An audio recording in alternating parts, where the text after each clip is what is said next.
Very good afternoon to everyone who's joined us, and thank you very much, and a very warm welcome to Working Options and our masterclass today as part of our Career Pathways programme. Our masterclass today is being delivered on behalf of Working Options by Erevina. Erevina are going to lead you through some amazing top tips around sorting out your LinkedIn profile. So please take this opportunity to ask the experts any questions at all that you feel will help you develop your skills within this subset of professional outcomes for you. It's part of our whole agenda of supporting young people and developing their employability and life skills. We have Lucy, who's going to join us first of all from Erevina and introduce her team. She'll give you a quick overview of the company itself, so you know where they're coming from, and also how they actually are the experts in this area. So please make sure you do, as I say, pick their brains. There is the opportunity to put questions in the chat, so please do. We'll be asking questions at the end from people who can help you the most. And please also look out then for the recording of this session that you will receive later, or it will also be on our Student Zone, part of the Working Options website.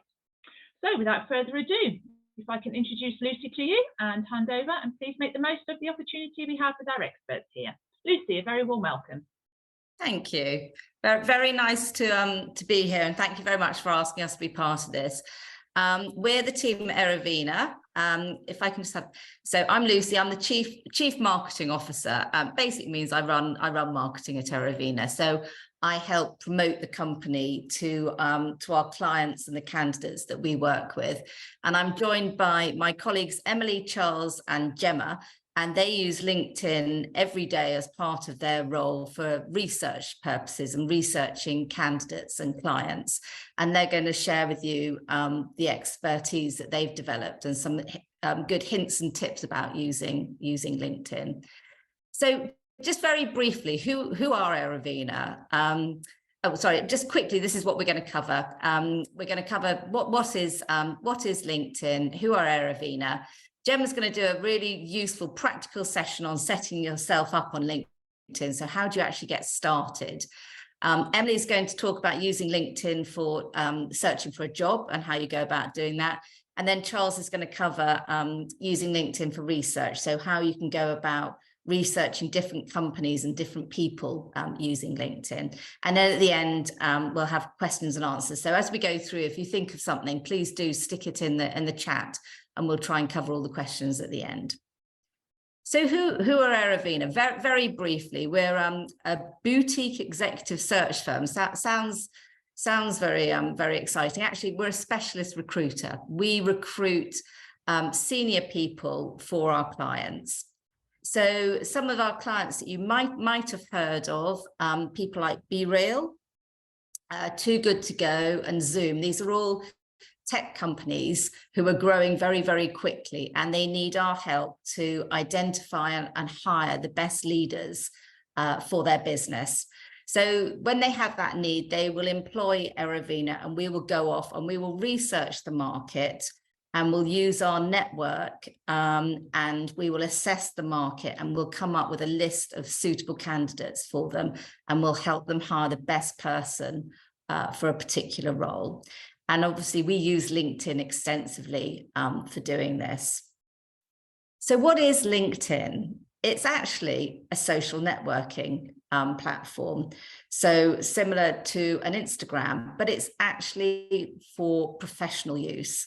I try and keep my professional and my social use of networks very separate. So there is certain information that I'll put on LinkedIn about my job and things that are relevant to my job and my role, but I wouldn't put things that I would necessarily put on Instagram, for example. So it's very different. It's for professional use.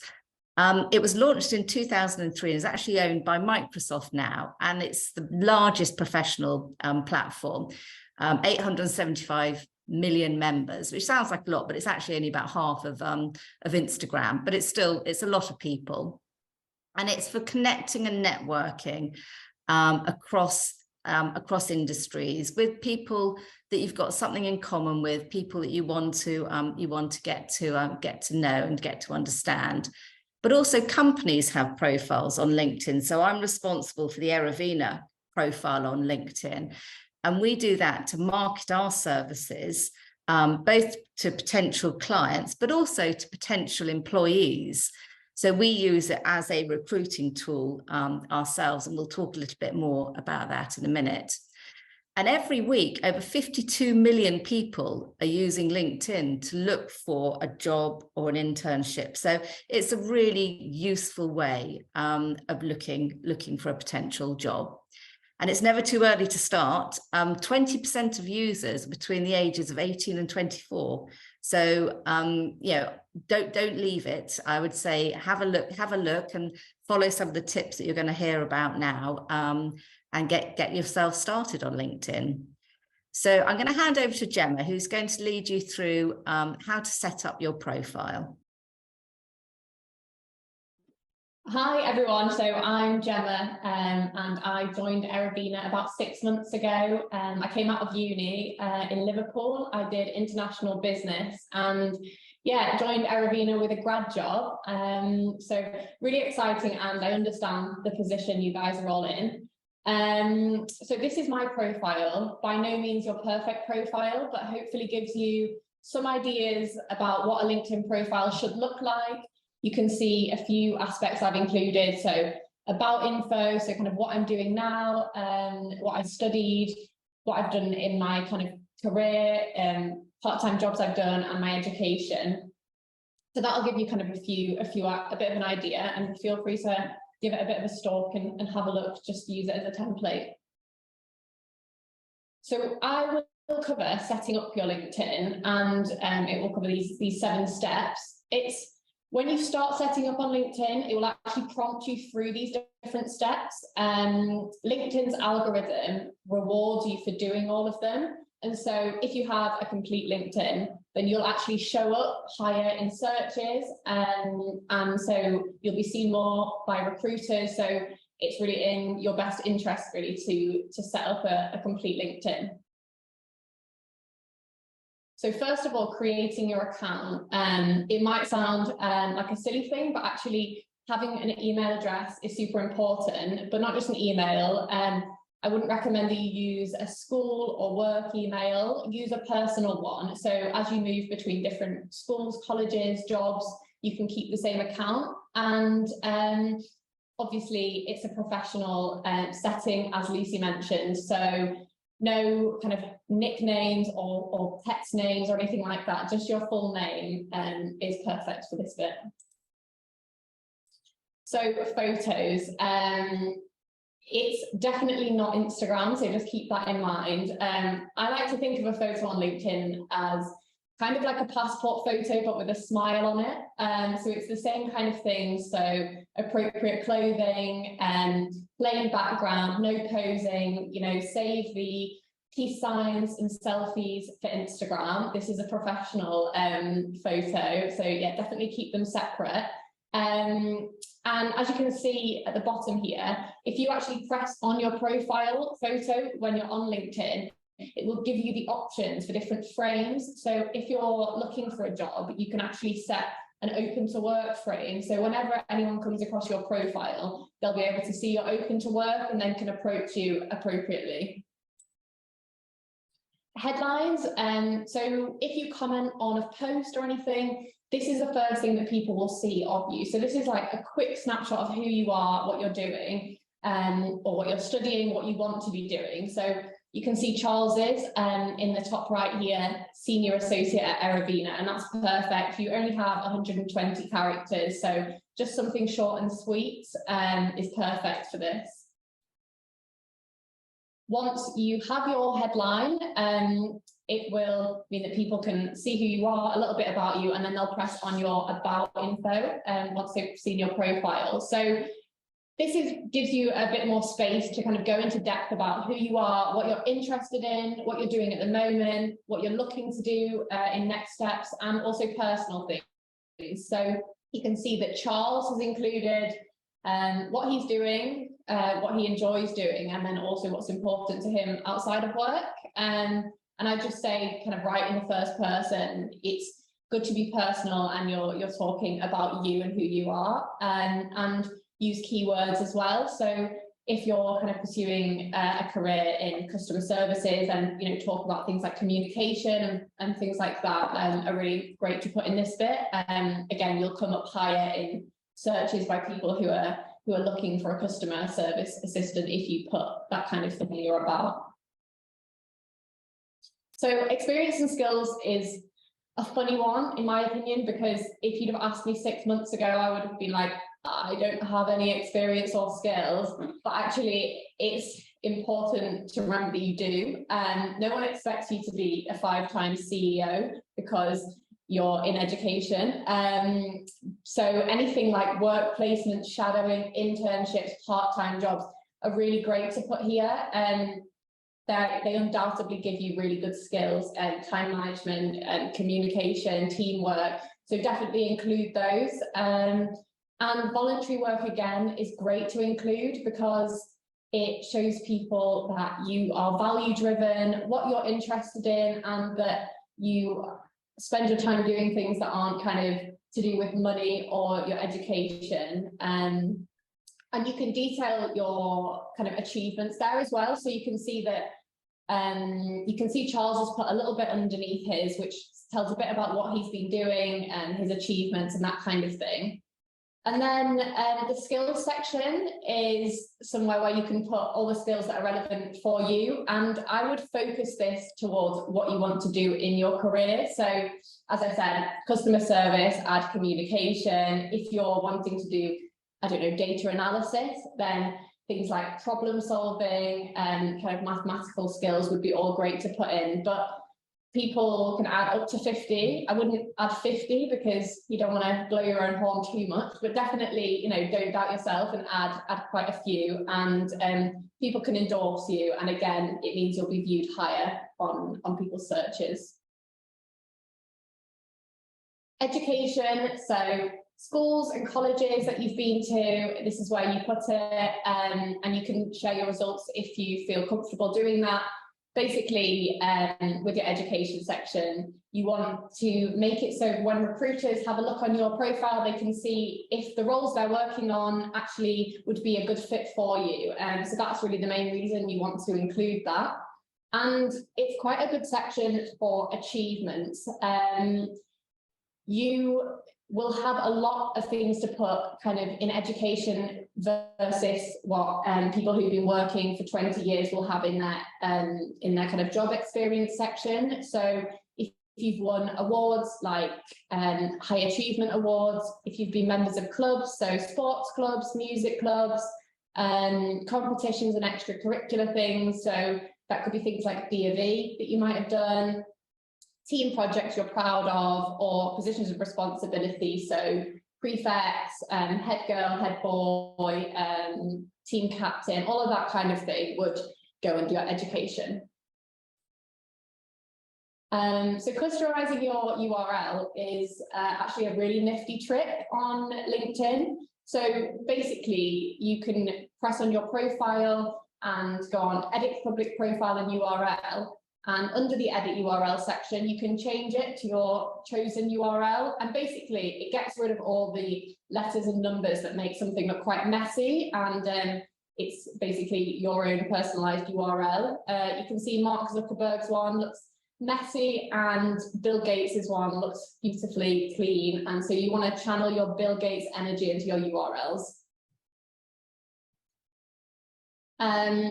Privacy is an important one on LinkedIn. As Lucy kind of touched on, when you're kind of connecting with people on LinkedIn, it's good to connect with people you know, or people who are in a relevant field, or so you might want to connect with and talk to about future prospects. But don't connect with everyone on LinkedIn, because as with other social medias, it's good to kind of make sure that you remember your privacy. And with that being said, when you view someone's profile on LinkedIn, it will come up on theirs and say, Gemma Bonington has viewed your profile, and you'll be able to see when people view your profile.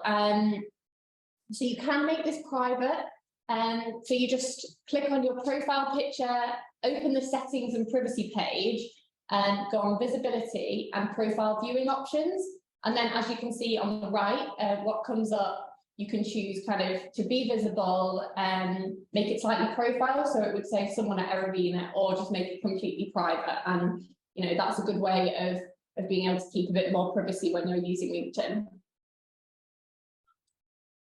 So just a kind of summary of all the setting up and do's and don'ts for LinkedIn, I would highlight really that it is a social media platform. So think of it as a professional Instagram, really. So keep posting, updating it, use kind of comment on different people's posts, like things, share things. I follow like a marketing account because I'm interested in it, like you would do on Instagram, but obviously remember it is a professional site, so use it to make kind of career connections and that kind of thing, and kind of speak in a professional way on there.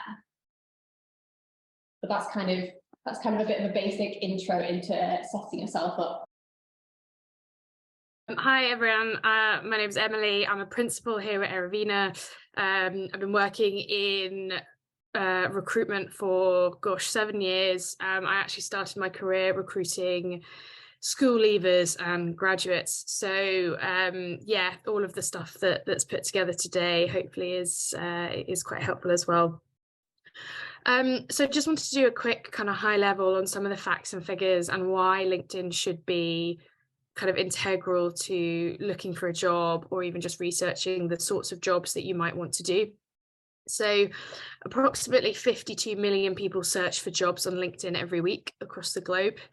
8 people get hired every minute from LinkedIn. And since COVID, LinkedIn have actually added a little image that you'll probably see as you start to use LinkedIn, where people will say, LinkedIn helped me get this job. So they are very kind of vocal and make it very clear that they are a very successful hiring platform as well as a social networking platform. So again, as you can see from that next stat, there was an 88% increase in hires through LinkedIn in 2022, and part of that was a result of the pandemic. So 57% of job seekers use LinkedIn as a tool, and 101 job seekers submit an application on LinkedIn every second.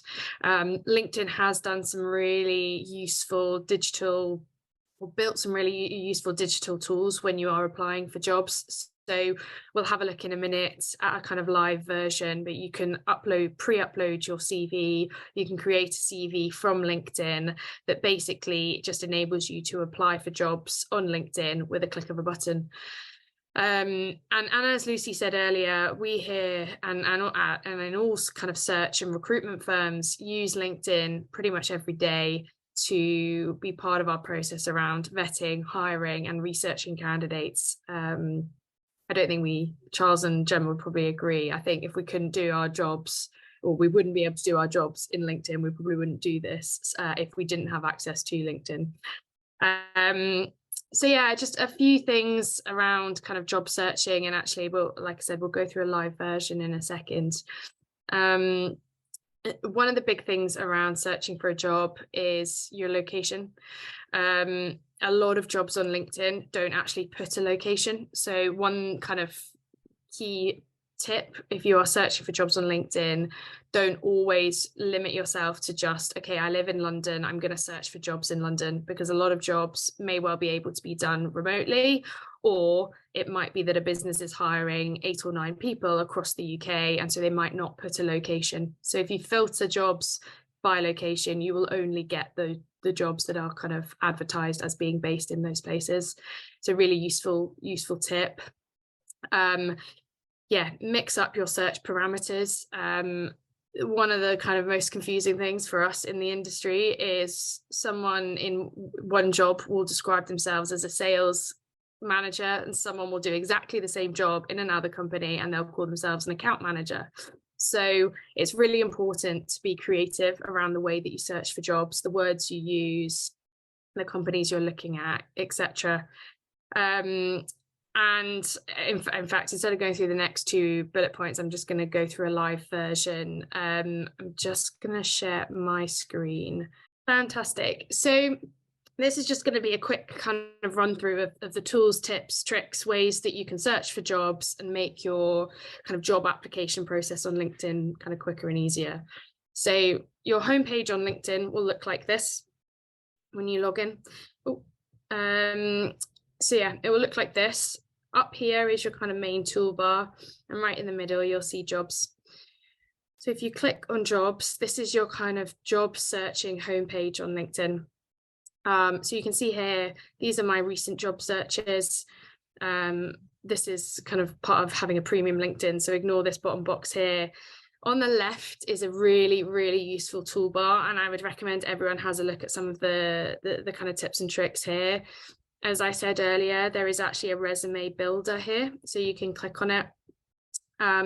You can upload one that you've written manually if you've written one on Word or Pages, or you've got a really cool digital version that someone's put together for you.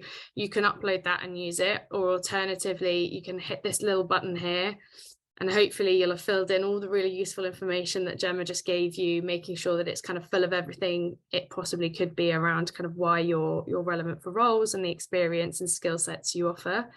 If you hit create from profile, you can create a job title. So my job title is principal. Click apply. Oh, here we go, principal. Click apply, and it has automatically populated a CV for me, which has my experience, my current role. This is literally just copied and pasted everything that Gemma explained. You will have auto filled in your profile. So this is my summary, my title, etc. You can download it as a PDF, so you can use it if you're applying for jobs that aren't on LinkedIn. You can use it, share it with friends, family, with contacts, whatever it is, and it will also be automatically saved into your LinkedIn. So if we go back into the jobs profile, I now have my CV saved on LinkedIn. There are other really useful things. So interview prep.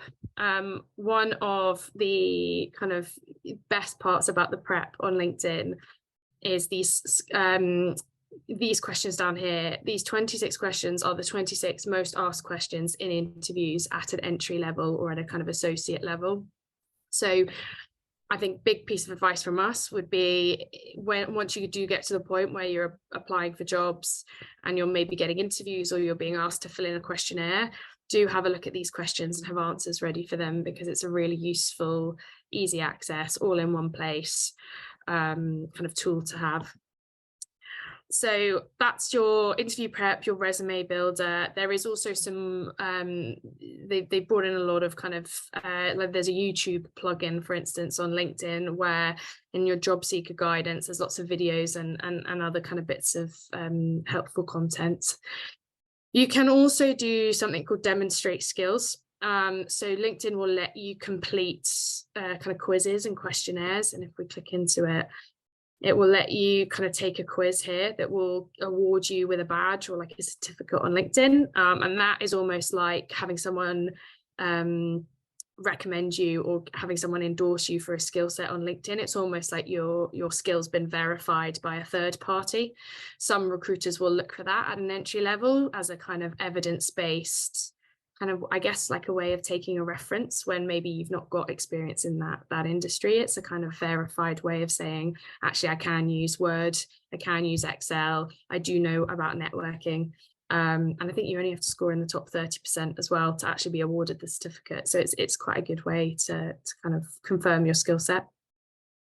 So I'm going to hold fire on the job alerts, because what we'll do is we'll search for a job and then I'll show you how to set up an alert. So let's say we want to search for a retail job in the UK, any location. I've kind of pre-populated one here.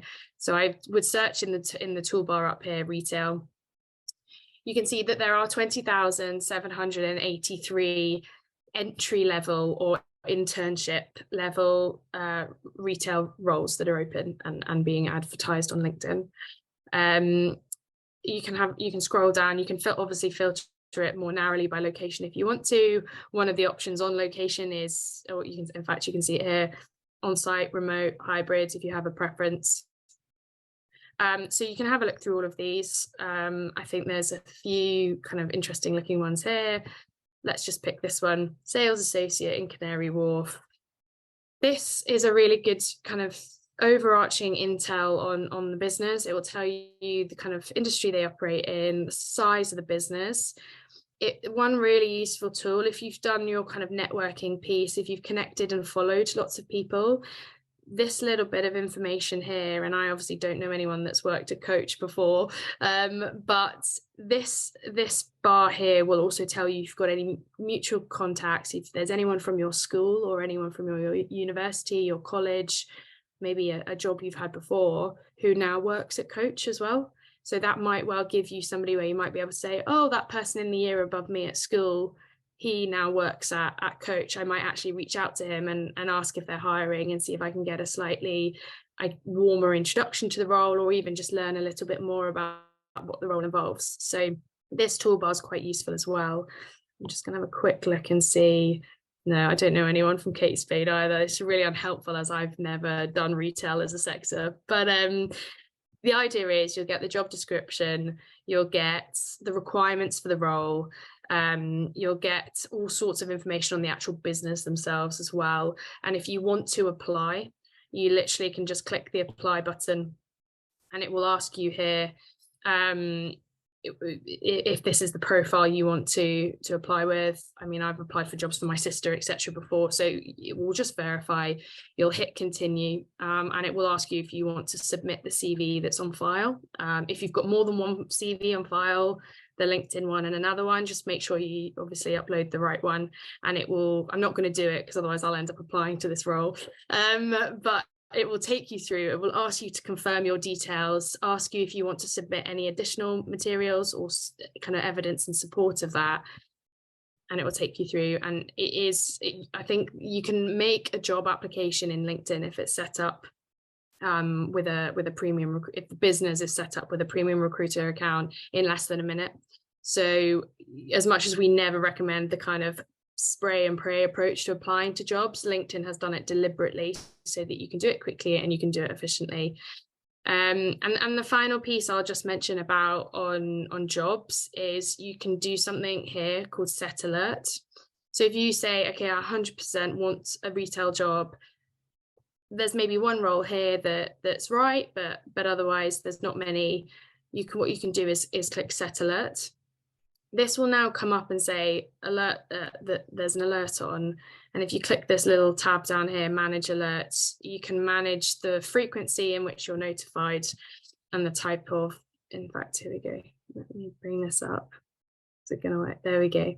So I can edit my search parameters. I can delete it if I suddenly change my mind or if I get a job.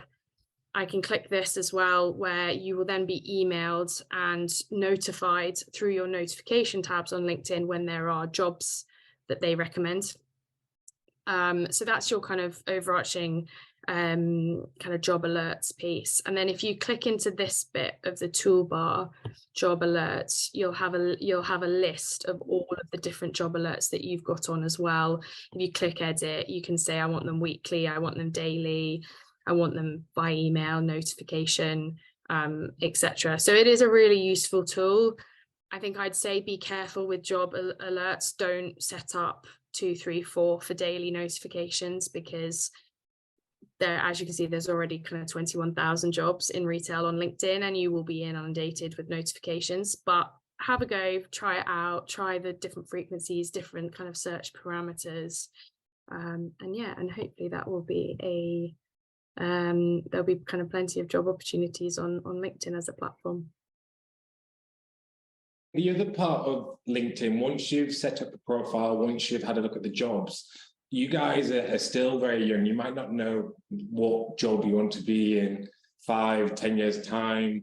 So LinkedIn actually can be a really good search tool to find out, what do you want to be, what role do you need to do to get to that next role. Someone wasn't born a CEO, they become a CEO at 18. Gymshark CEO actually did become a CEO quite early on, but a lot of people have to do various experiences before that. So when you're going to just look for what you want to do in your career, when you think about university, have a look at LinkedIn, have a look at what someone's doing and work backwards.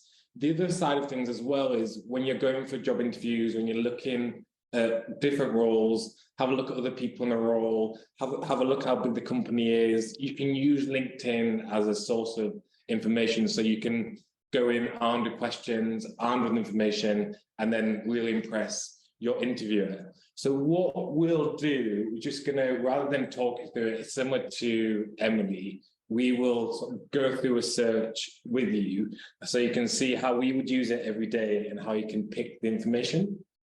So with LinkedIn, this is sort of your starting page, and then we'll just, so let's, for example, we're thinking about Nike. So there's a little bit of a delay, I think, on my keyboard. Yeah. So we will look, is it going to have the E? We can see Nike is here. So bear with me. And then we will look at Nike on here. And then initially, just looking from their profile, you can see where the headquarters are, how many people are actually on LinkedIn. So there might be more employees than this, but it shows you how many people are there. And then if you go to their About section, you can actually get another view of who they are. I'm sure you all know who they are. Look at their people on LinkedIn and also see where their main offices, where main hubs are.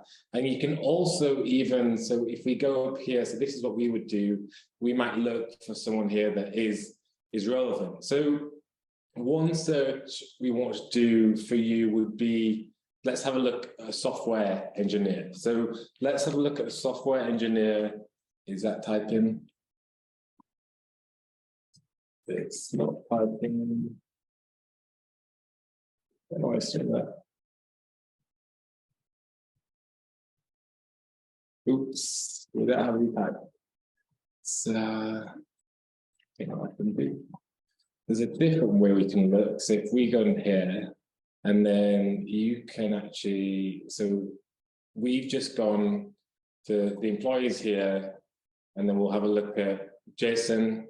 So he is a software engineer, and you can basically go into his profile, see what he's doing, see what his role is at the moment. So like we've mentioned here, he's working with the API, so that's the type of technology. And then you can also see how he got the role. So he was actually an intern there, did an intern before this. This guy's actually based in the US. He's done a couple of internships, and then whilst at university, he's done computer science. So if you're looking to do something like software engineering, that would be one of the ways that you could get into it. Now, let me see if this is going to work. I think the batteries have died on this. Let me give it a little lick. Sometimes that works. Are we on?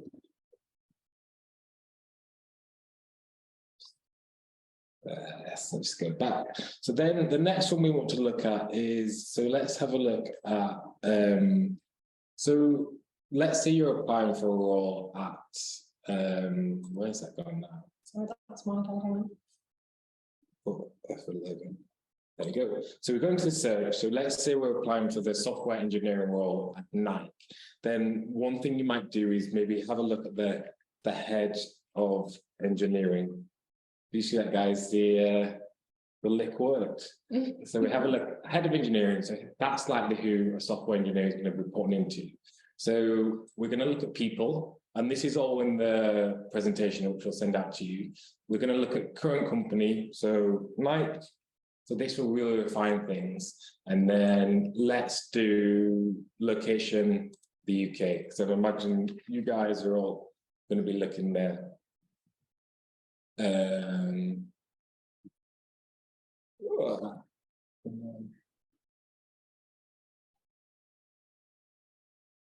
Let's do this one, show results. So then if we look at this role, so that's not the one. Let's have a look at this one. So here we go. So he's actually not based in the UK, so in the United States. So we can look at his profile. We can see that Vinesh Singh, so he is the head of engineering. So likely when you're looking at roles, you can also see what your manager, the person you'll be hiring this role, has done before. So this gives you a sense of his experience, the sort of people he'll be looking underneath him, his experience, where he's worked before. So he's done a lot within retail. So Columbia is a retail company, Gymboree, Apple, all retail, and then you can see his background as well. We'll do one more search. So let's have a look at, let's say, the Gymshark, which we imagine you all might know. And then let's have a look at the CEO. So simple search. And then if you pick that up, then you can have a look at Ben Francis. So as easy as that, you can see his profile. You could follow him. If you were to follow him, you'd be able to see all his content, things he's posting every day, similar to Instagram. You can connect. He might not accept because I imagine he gets a lot of connections. But what's really good, you can go onto his profile. You can see he's a chief exec. He's founded the company just under 11 years ago. And you can see what he's done before. So this is in addition. So if you look at the dates, but things before that, he started another company, and sort of look at his education as well. So if that's the route that you want to take, it's as easy as looking at the profile and maybe doing something similar. Some CEOs will come back to direct messages. If you are interested in retail, send them a meaningful message. They might come back to you. And yeah, that's how you can use it for more research side of things when you're preparing for jobs, when you're thinking about what you're looking for. And then I think that is everything from us. Thank you very much to Charles, to Emily, and to Gemma. We've just got a couple of minutes left. Has anyone got any questions? I'm just having a look in the chat. There was a question here from the group. And Charles, maybe you could take this one. What's the difference between following someone and connecting with someone? So with a follow, you don't need any permission. So it's like on Instagram, if someone has a non-private account, you can follow them, you can see their content, everything they put on. You won't be able to direct message them, but all their activity you can see. If you were to connect, you would send a request, they would get a notification, and they would either accept or reject.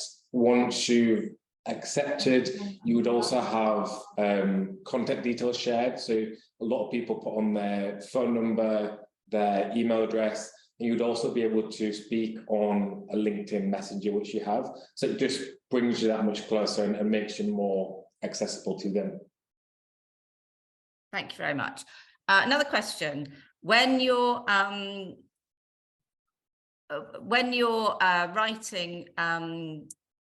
posts on LinkedIn, how do you make sure that people you're connected to think what you're saying is worth reading? And also, how many hashtags are too many? This is something that I wonder about quite frequently. Emily, do you want to have a response to this? Yeah, I think whenever I write posts on LinkedIn, it normally comes from something I've seen on LinkedIn. So a conversation topic, an article I've read. It was International Women's Day yesterday, so there was a lot of content around International Women's Day. I think my advice is always take an article, take an argument point, take something that's in your industry that's topical, that's relevant, not too controversial, and voice an opinion that's unique. And that way you'll get people to engage with you as an individual as much as the topic you're discussing. So for example, for International Women's Day, I might well take the UN's campaign about it being digital. So the UN's topic for International Women's Day was focused around giving digital access to all women. I might well say this is the UN's kind of argument on it and what they've said about it. In my personal opinion, I think it's not just around giving them access, but it's around empowering them to educate and to use those tools for good. So I think that was possibly not a great example off the top of my head, but the idea is you take something that's interesting, that's engaging, and you add your own opinion on it. In terms of hashtags, the LinkedIn algorithm is designed to make sure that hashtag, if you're following hashtags, if you're searching hashtags, if you've used a hashtag in one of your posts, then anybody else using that will then have their content directed at you. So the argument is kind of there's never too many, but I think just be careful about the hashtags you're using. Remember, it's a professional social media platform, it's not Instagram. So slang and abbreviations or kind of shortened versions of things are probably not LinkedIn appropriate. But the honest answer is you put as many hashtags as you feel address the point. It might be 2, it might be 20. It will be successful either way if you've made an interesting point. And like I said, just don't use kind of your Instagram hashtags. Just use it slightly different. And if you're not sure, have a look. You can type in hashtag International Women's Day on LinkedIn as a search and see what other people have done as well. And kind of leading on from that, sometimes there are posts that are a bit political. Should I not engage with those? That my personal opinions are more private. I mean, my point of view is it's entirely up to you. I would personally steer clear of expressing a view that is very extreme, because everyone will then be able to see that view. And it is, you know, if it's something that's very clearly very important to you, go ahead and express it, but just remember that potential employers, potential colleagues will be seeing those views. So just moderate and think carefully before you do that. And it will stay on your profile a bit like a tweet. People have been cancelled for tweets that they tweeted 10 years ago. If you go through your activity, employers can see your engagement with this. And some people just do it for clickbait, so they just want a reaction. So yeah, I would avoid as much as you can. Mm-hmm. I'm very conscious that we are running over time. I'm not sure, Working Options, whether we need to wrap up or if we've got time just to do one more question. One more question to be fine, Lucy, please. Yes. Great. How do you increase the chances of getting a reply from someone of a significant role in an industry such as Nike or Google? Oh, I wish I knew the answer to that. That would make our lives much easier. Naming my colleagues, are there things that you do when you're trying to get a response from people that you find are useful? Well, we actually, in a kind of different setting, are always trying to get to speak to people who are actually quite high up in these kind of companies. So yeah, we definitely know the struggle of it. And sometimes people just won't be responsive or will be, but there are things you can do.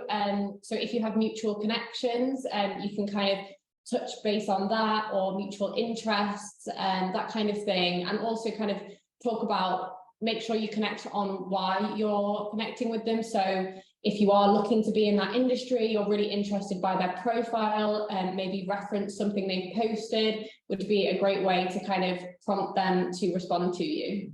Yeah, if you keep it meaningful, a lot of senior people do want to help other people. They want to give you a leg up. I would say try avoid going straight to the CEO, because his diary is going to be, or her diary, so their diary could be crazy busy, whereas someone further down might have the capacity to reply, speak to you, or pass you on to someone else in the business. And I think, just to add to that, don't be afraid to make it a little bit more personal.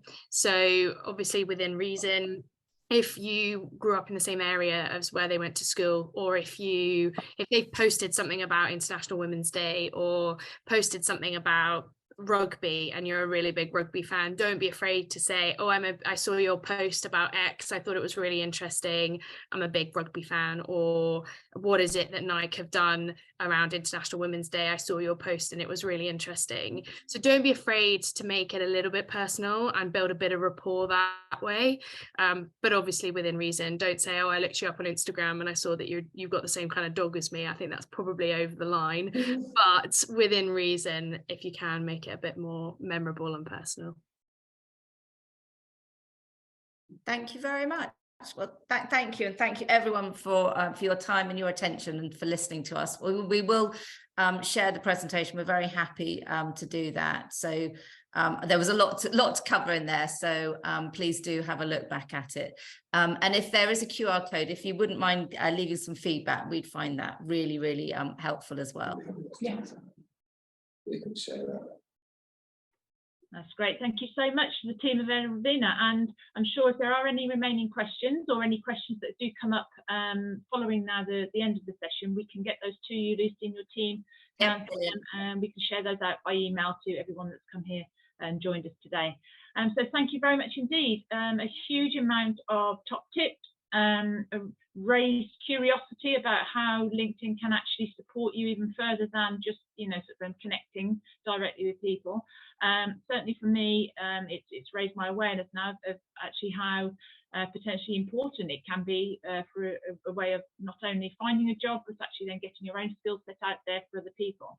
So we wish everyone who's joined us today the very best of luck in their next steps, whether that be onto the next stage of education or actually looking for your first role or your first apprenticeship, first internship. And please do, as I say, get in touch with any further questions if you feel we can help you in any way.